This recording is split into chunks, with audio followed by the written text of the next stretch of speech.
सियासी तौर पर मौलाना साहब नाई साहब और मेरे अपने फैमिली में जो बड़े थे मौलाना नदाजात खान साहब इमरान जी मेरे नाना थे, उनके आज यहाँ मानने वाले हैं। तो मेरे लिए जो खुशी की बात है कि मेरे बुज़ुर्गों ने उस वक्त जो चिराग बुलाया था, आज पूरी दुनिया में लोग उनको मानते हैं। बहुत शुक्रिया गिलानी साहब कि माशरे में जिस चीज़ की तशरीफ़ी थी आपने उसको फिल करने की एक कोशिश की है। अल्लाह ताला आपका हामी और नासिर हो, क्योंकि हमारे माशरे में जो डायलॉग है वो ख़त्म है। अब जहाँ हम गुफ्तगू करते हैं हमारे यहाँ टॉलरेंस लेवल इतना नहीं रहा। हम बजाय इख्तिलाफ राय रखने के हम उस इख्तिलाफ करने वाले को इस दफ़ा हिस्से से हटा देते हैं। बहुत सी मिसालें हमारे सामने हैं और किसी पर गद्दारी का लेबल लगा देते हैं, किसी पर कुछ भी लगा देते हैं। बदकिस्मती की बात यह है कि उन लोगों ने जिन्होंने इस माशरे को संवारने में, इस माशरे में जमहूरियत लाने में अपना अपना किरदार अदा किया, आज उनकी कोई तारीख नहीं। आज अगर हम यहाँ खुली फिजा में कुछ गुफ्तगू कर रहे हैं तो इस सिलसिले में कोशिशें करने वालों में आज उन पर कोई किताब नहीं है, उनकी कुछ सियासी तारीख नहीं है। यही वजह है कि हमारे जो अभी आज के नौजवान हैं इन्हें ये मालूम नहीं कि 60 के बाद जो माशरा तश्कील पाया और उस माशरे तश्कील पाने के बाद जो सोसाइटी हमारे वजूद में आई, उसकी बुनियाद पर भुट्टो साहब ने इलेक्शन लड़ा और फिर आगे सिलसिला चलता रहा। उसमें क्या था, डायलॉग था, डिबेट थी, एक माशरे की रेसिपी थी। कौन लोग थे? फिल्म बनाने वाले थे, डायरेक्टर थे, शायर था, अदीब था, प्रोफेसर थे, उस्ताद था और शोबे ज़िंदगी से तल्लुक़ रखने वाले लोग थे। ये सारे के सारे मिलकर माशरा तश्कील किया गया। हम जब स्टूडेंट थे आखिरी अदवार में 90s में पार्टी हाउस में बड़ी बड़ी महफिल हो गई। हम गिलानी साहब के पैरोकारों में से शामिल थे। जब माल रोड पे जब से जुलूस निकला करते थे, बाबा मुर्तज़ा साहब, खुर्शीद कसूरी साहब, बड़े बड़े मलिक कासिम साहब, मलिक इमरान खालिद साहब, बड़े बड़े जितने भी नाम थे, हम सारे दरिया में जाकर बैठ हम दरिया में बिछाया रहते थे। और जब से ख़त्म होते थे तो तरबियत के लिए दरवाज़ा खोलना और सारा बैठे होते थे। उन्होंने नीचे से बोतल निकाली शहद की और कहना कि यार आप लोग बड़ा काम से मैं अपने हाथों से आपको चाय बना दो।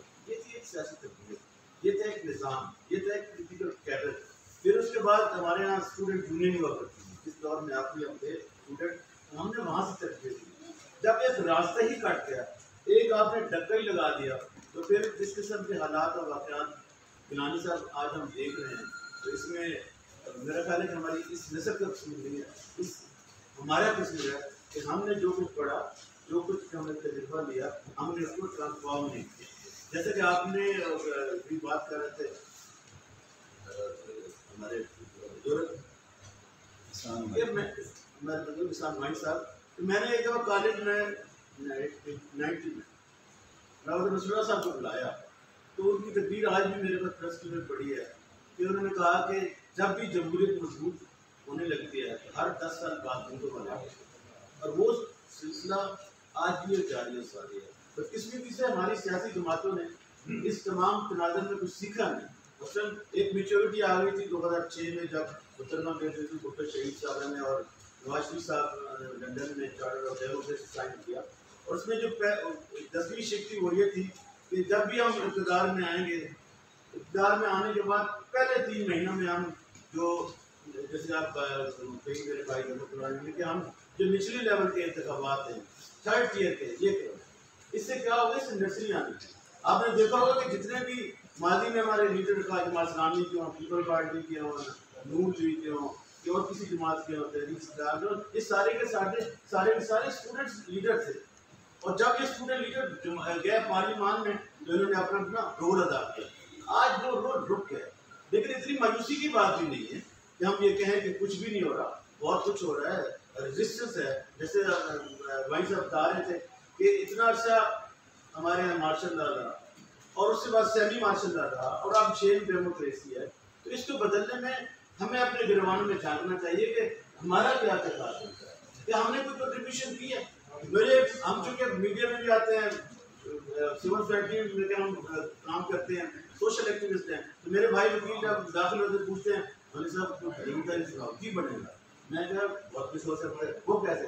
मैंने कहा आप बताएं कि आपकी कोई कंट्रीब्यूशन है सिस्टम को बदलने में। तो मेरे भाई जब हमारी कोई कंट्रीब्यूशन ही नहीं है, हमने कोई एफर्ट ही नहीं किए हैं, हम सबसे ज्यादा क्या करते हैं बदकिस्मती से हम तनकीद करते हैं। मुझे 10 सालों में बता दें, आप टेलीविजन हमारे यहाँ बहुत 106 चैनल से ज्यादा हो गए, आपको कभी कोई बड़ा इकोनॉमिस्ट बैठा हुआ नजर आता है? IMF के अलावा लोगों कोई आपको माहिर तालीम बैठा हुआ नजर आता है? कोई शायर अदीब बैठा हुआ नजर आता है? कोई पाया का आलम बैठा हुआ नजर आता है? मेरे भाई जब प्रॉपर्टी माफिया बैठे होंगे, जब चोर और डकैत बैठे होंगे, तो उनसे आप तब्दीली की क्या ख्वाहिश करेंगे? एक शख्स जो हर हुकूमत में रहता है आगे कहता है कि पिछली हुकूमत बुरी थी, तो मेरे जैसे किसी शख्स ने उससे गिरबान में पकड़े कहा भाई पिछली 6 हुकूमतों में तो तुम वजीर रहे हो, तो फिर सिस्टम को क्यों गालियां देते? इसलिए कि आपकी कोशिश को सलाम, मेरी बड़ी ख्वाहिश थी कि हम इस सिलसिले को जारी और सारी रखें, हमसे कर रहे थे और आपने इसमें शुरुआत की है। मैं थोड़ा लेट हो गया उनका की वजह से, तो हम आपके साथ हैं, इस सिलसिले को जारी सारी रखिएगा। एक ऐसा इदारा है जहाँ हम खड़े हैं, यहाँ से जो सियासी तरीके बनी है, लाहौर हाई कोर्ट जैसे अभी गटापुर साहब गिला कर रहे थे, गिला ठीक बनता है, लेकिन यह कि लाहौर हाई कोर्ट ने एक तारीखी किरदार डाल दिया, बस किसी चीज़ से वो तारीख हमारे पास नहीं है, उसको लिखने वाली भी नहीं है। जब दरबारी तारीख लिखेंगे तो वो मसलशुदा तारीख बयान करेंगे, वो सब तारीख नहीं बताएंगे। वो यही नहीं बताएंगे कि मलिक कासिम साहब की क्या खिदमात थी जमहूरियत के लिए, वो नहीं बताएंगे नवाब मुसल्लह साहब की क्या खिदमात थी इस जमहूरियत के लिए, वो यही नहीं बताएंगे तहरीक इस्तिक़लाल के जो सरबराह थे उनकी क्या खिदमात थी, वो ये नहीं बताया कि मलिक मिराज खालिद साहब थे वो कौन थे। दोस्तों साथियों, जो हीरे थे, जब आप हीरों को इग्नोर कर देते हैं, जब आप बड़े लोगों को इग्नोर कर देते हैं, जब आप छोटे लोगों के साथ चलना शुरू कर देते हैं, तो फिर अपनी किस्मत को, फिर हालात को जिम्मेदार नहीं ठहराते। उन बात के हम जिम्मेदार होते हैं, क्योंकि हमने जो आज भी बिलीव करें बड़ा अच्छा सीखिए भाई, जब जिंदगी में था तो उसको आपने क्या क्रेडिट दिया, यकीन जानिए।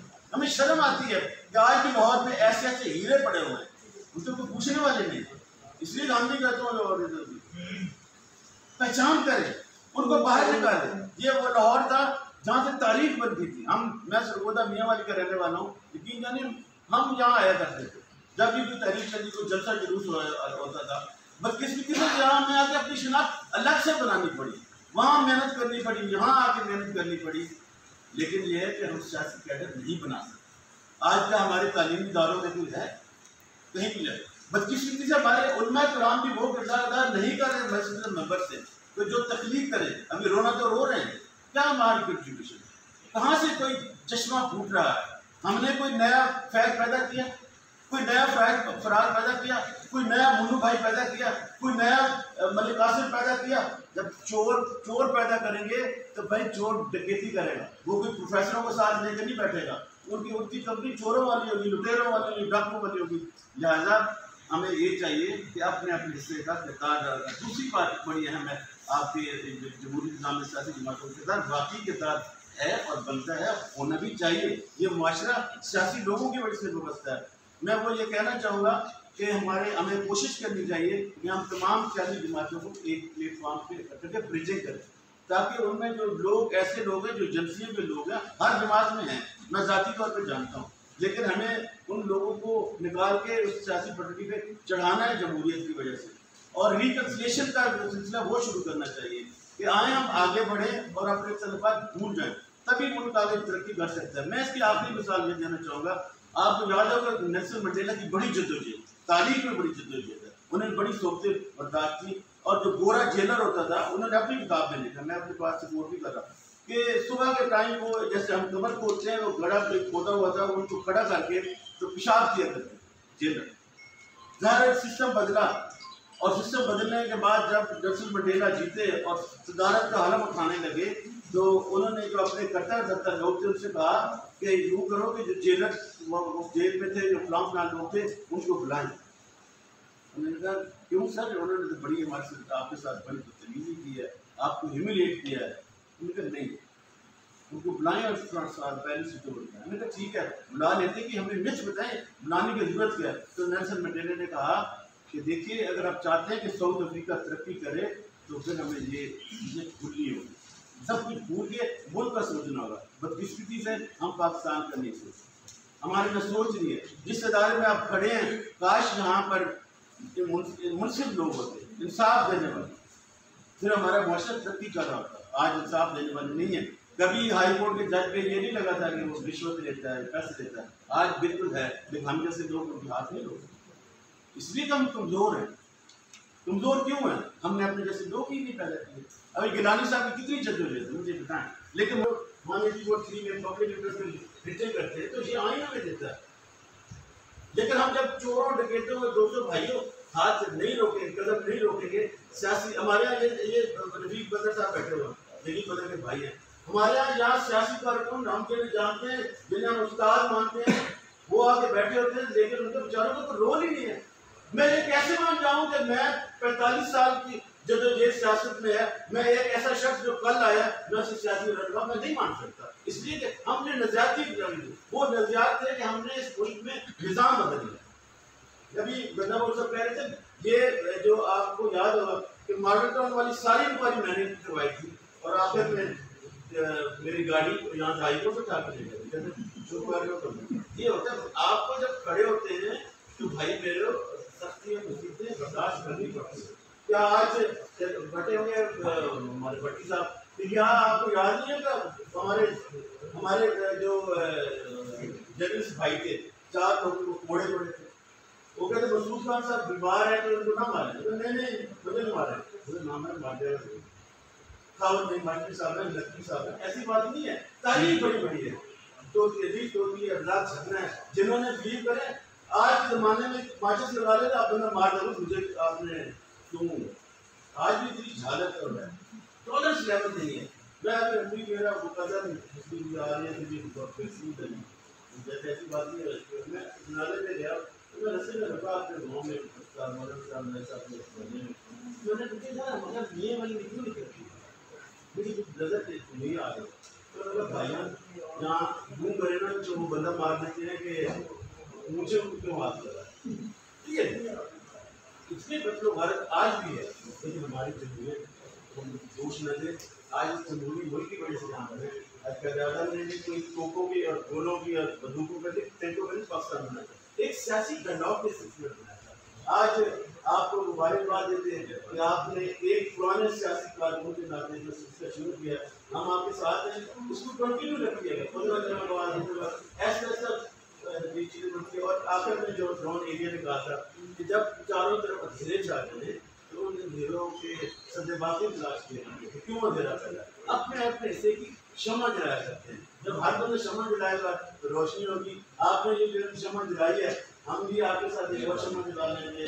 जहाँ डोगर साहब बैठे वो जला लेंगे, मेरे और दोस्त बैठे हुए हैं, आप बैठे हुए हैं, मेरे वो दोस्त बैठे हुए हैं, तो यूँ यही सी तारीफ बनी थी।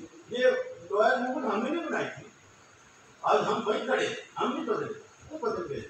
तो हमारा काम तो जारी और सारी है। बात लेकिन जो पॉलिटिकल वर्कर है, तो हम चाहते हैं कि हम आने वाली नस्लों को आप जैसे रहनुमा देने जाए। मैं एक दिन मेरे कासिम साहब के घर में आपकी बात बैठा था तो ताने पे हुई, तो उनका बेटा हाफिज़ कुरान था, आप जानते हैं, एक शायद भाई होगा, तो मलिक साहब बिलीव कर रो पड़े, तो 10 गला आपको गालियाँ दे, 10 घंटे बनाए थी। तो बेटा कह रहा था कि आप चूँकि निज़ाम ऐसा था मदरसे से 2 महीने पहले की बात है कि तो वो कहते थे भाई आपने आपको क्या बनाया सियासत में, उनको कहते 10 अब्दुल्ला मैं सियासत में पैसा बनाना है। और सारी उम्र सबसे पहले मुझे याद है कि मलिक कासिम साहब ने करप्शन के खिलाफ इमरान खान बाद में बात की, उन्होंने मकसद है तो हमें ऐसे लीडर चाहिए, हम ऐसे लीडर पैदा करने। एक बात वही है कि अपना हिस्से का शिकवा नहीं करनी, जो लोग मैं उनको पसंद ही नहीं करता, जो लोग कुछ नहीं हो सकता, वो हमारी टांगें फेंकते हैं, उस स्टेटस को क्या है भाई बहुत कुछ हो सकता है। अगर मैं और अभी तैयार करने इतने जो लोग बैठे हैं ना, इनके किसी टाइप में हम आपको दौर में हम आपको रहता